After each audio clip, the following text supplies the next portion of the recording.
kronologi anak tabrak ayah hingga tewas, ternyata anak adopsi sudah keluar masuk RSJ. Warga Padusunan, Pariaman Timur, Kota Pariaman, Sumatera Barat, menyebut kronologi awal kejadian bermula saat anak pergi mencari angin dengan ayahnya, sekira pukul 17.40 WIB, Rabu, 16 April 2025.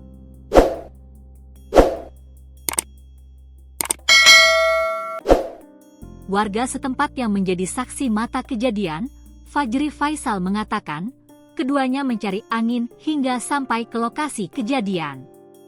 Di lokasi kejadian ayah si anak yang belum diketahui nama pastinya, dipaksa turun oleh si anak. Saat ayahnya turun, ayahnya memberitahu pada Fajri bahwa anaknya bernama Fandi kembali mengamuk. Saat ayahnya memberitahu saya, si anak sudah menancap gas mobil dengan kecepatan tinggi, lalu lalang di lokasi tempat menurunkan ayahnya, ujar Fajri. Ayah si anak yang sudah putus asa melihat kelakuan anaknya, hanya berusaha menghentikan tingkah si anak dengan menghalangi laju mobil. Hanya saja usaha itu sulit untuk ia lakukan, bahkan perbuatan si anak menarik perhatian seluruh masyarakat untuk keluar rumah melihat. Selama mondar-mandir dengan mobilnya si anak sempat menabrak kendaraan roda 2 yang sedang parkir memangkas rambut. Setelah menabrak kendaraan tersebut, si anak kembali memutar arah kendaraannya. Korban kedua ini sekretaris desa namanya Taufik, ditabrak anak ini saat sedang berkendara, ujarnya.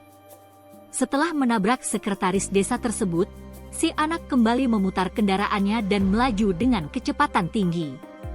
Alhasil ban sebelah kanan mobil menabrak pembatas jalan hingga kondisi mobil miring, tapi si anak tetap memaksa mobil untuk bergerak. Kali ini mobil mengarah keluar dari jalan raya, menuju ayahnya yang berada di pinggir jalan.